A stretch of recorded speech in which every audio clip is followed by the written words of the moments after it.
কৃষ্ণ কৃষ্ণ হরে হরে।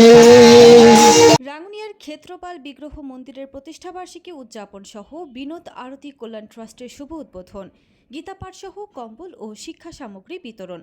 চট্টগ্রামে রাঙ্গুনিয়া উপজেলার দক্ষিণ রাঙ্গুনিয়া থানার আওতাধীন পশ্চিম শিলক সর্বজনীন শ্রী শ্রী ক্ষেত্রপাল বিগ্রহ মন্দিরের সপ্তম প্রতিষ্ঠাবার্ষিকী উদযাপন সামাজিক স্বেচ্ছাসেবী ও অরাজনৈতিক সংগঠন বিনোদ আরতি কল্যাণ ট্রাস্টের শুভ উদ্বোধন উপলক্ষে শতাধিক কণ্ঠে গীতাপাঠ, এলাকার অসহায় ও দুস্থ পরিবারের মাঝে কম্বল, সুবিধাভোগী শিক্ষার্থীদের মাঝে শিক্ষা সামগ্রী বিতরণ ও সাংস্কৃতিক অনুষ্ঠান অনুষ্ঠিত হয়েছে।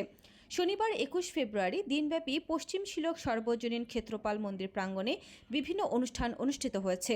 উৎসব উদযাপন পরিষদের সহসভাপতি, দক্ষিণ রাঙ্গুনিয়া মডেল স্কুলের প্রতিষ্ঠা বাবু রাজু দেবের সঞ্চালনায় এ সময় ক্ষেত্রপাল মন্দির পরিচালনা পরিষদের সভাপতি কালী কুমার বড়ুয়া, সাধারণ সম্পাদক রঘুনাথ মজুমদার, উৎসব উদযাপন পরিষদের সভাপতি বাকুলিয়া সরকারি উচ্চ বিদ্যালয়ের সিনিয়র শিক্ষক শ্রী অশিস কুমার শীল, সিনিয়র সহসভাপতি রাজাপাড়া সরকারি প্রাথমিক বিদ্যালয়ের প্রধান শিক্ষক শ্রী সহসভাপতি শ্রী প্রবীর কুমার ভট্টাচার্য, সহসভাপতি শ্রী বাবুল কান্তি বিশ্বাস, সহসভাপতি তপন আচার্য, সাধারণ সম্পাদক ইউপি সদস্য বিকাশ কুমার দেওয়ানজি, যুগ্ম সম্পাদক তপন চৌধুরী, যুগ্ম সম্পাদক শঙ্কর দাস বাবলু, যুগ্ম সম্পাদক শুভ মজুমদার, সহ সাধারণ সম্পাদক কাজল মিত্র, অর্থ সম্পাদক ডাক্তার সঞ্জয় দেবনাথ, সহ অর্থ সম্পাদক গণেশ দাস, সাংগঠনিক সম্পাদক সৌরভ মজুমদার, সহ সাংগঠনিক সম্পাদক অপু বিশ্বাস, সাংস্কৃতিক সম্পাদক শয়ন মজুমদার, সহ সাংগঠনিক সম্পাদক সীমান্ত দেওয়ানজি, প্রচার সম্পাদক দুর্জয় বিশ্বাস,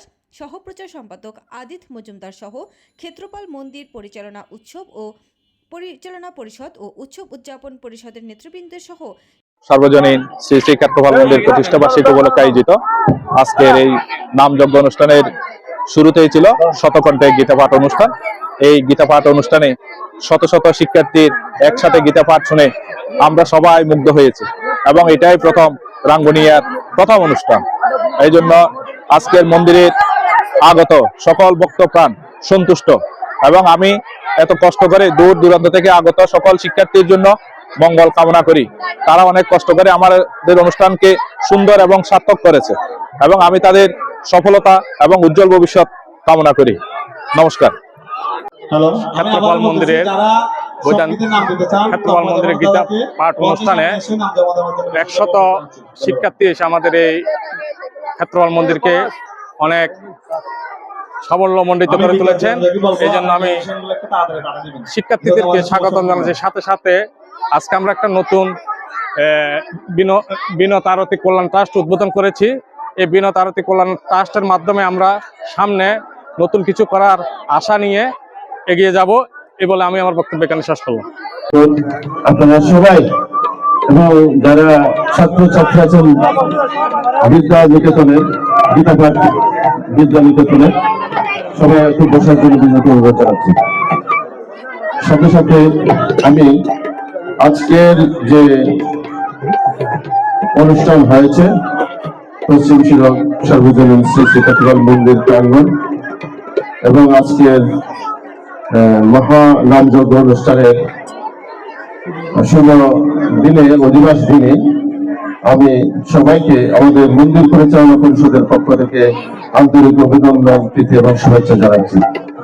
সাথে সাথে আমি আজকে যারা এই অনুষ্ঠানে অংশগ্রহণ করে আমাদেরকে আমাদের মন্দির প্রাঙ্গণকে ধন্য করেছেন, উৎসব প্রাঙ্গণকে ধন্য করেছেন, ছাত্রছাত্রী সহ ও সকল অভিভাবক এবং শিক্ষক শিক্ষিকা সহ সবাইকে আমি আন্তরিক অভিনন্দন, শুভেচ্ছা জানাচ্ছি। আগামীকালকে আমাদের মহানামযজ্ঞ অনুষ্ঠান হবে, সেহেতু আমরা আজকে অধিবাস সপ্তাহে আরম্ভ করার প্রয়াস করেছি। আমরা সবাইকে বেশিক্ষণ আর বিলম্ব করবো না, সবাইকে আমরা আমাদের অনুষ্ঠানের শেষ ঘোষণা করে বিদায় দেবো এবং পুরস্কার বিতরণ করব এবং একটু সাংস্কৃতিক অনুষ্ঠানও থাকবে আজকে।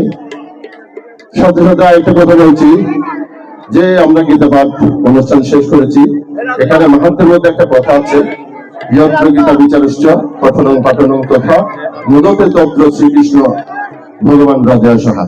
কথাটির অর্থ হচ্ছে যেখানে গীতা পাঠ হয় সেখানে শ্রীকৃষ্ণ এবং রাধা দুজনে অবতীর্ণ হয়ে আমাদেরকে আশীর্বাদ প্রদান করেন। তো গীতাপাঠ তো শেষ হয়ে গেছে, এখানে আমরা কতটুকু পেলাম, কতটুকু নিতে পারলাম সেটা আমরা জানি না, সেটা ভগবান জানেন। তবে সবাইকে আমি বিনীত অনুরোধ করবো, এই গীতাপাঠ যেটা চলছে সবার বাড়িতে এবং একটা গীতাপাঠের প্রতিষ্ঠান আছে, সেই প্রতিষ্ঠানগুলো সবাই যেন সনাতনীরা ধরে রাখতে পারে সে আশীর্বাদ ব্যক্ত করব। এবং আজকে আমি আমাদের মন্দির পরিচালনা পরিষদের পক্ষ থেকে যারা এই অনুষ্ঠানের আয়োজন করেছেন, রাজু দেব সহ সৈকত, তারপর পলাশ, তারপর আমাদের রবি চক্রবর্তী, তারপর এবং আমাদের সভাপতি আশিস মহোদয় আছেন, সুদীপ দাস সহ, আমি নাম্বার দিলে অনেক দেওয়া হবে। সবাইকে আমাদের মন্দির পরিচালনা পরিষদের পক্ষ এবং মন্দির কমিটির পক্ষ থেকে আন্তরিক অভিনন্দন শুভেচ্ছা জানিয়ে আমার বক্তব্য এখানে শেষ করছি। সবাইকে ধন্যবাদ এবং নমস্কার।